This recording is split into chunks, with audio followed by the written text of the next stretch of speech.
नमस्कार जय जगन्नाथ। आमे जेबे भी केउंझर जाऊ केउंझर पौरपालिकार थिबा रात्रि आश्रय स्थल रे थिबा माउसी और मौसा मानक सहित टिके समय बितेकिना आसु।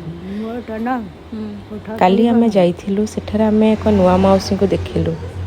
सेबे आसीछंती तांको पुलिस सेठारे छाड़िकिना जाइछंती किंतु से ना तांको निज रो परिचय काहाको ठीक रे देई पारुछंती ना से कोठो आसीछंती बोली कहि पारुछंती।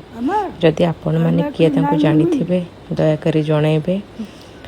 से बहुत कथा गपुछंती किंतु तांको कथा केही बुझी पारु नाहंती। सेटार थिबा अंतेवासी कि जो माने सेठी पुलिस माने थिले आपण मान जो जानिथिबे तांको घर लोक जो तांको खोजुथिबे दयाकरी ए वीडियोटी शेयर करंतु एवं जदि तांको जानिछंती आपण माने आसी ए केन्दुझर पौरपालिकार थिबा रात्रि आश्रय स्थल रे तांको सहित देखा करे तांको नै पारिबे घरको।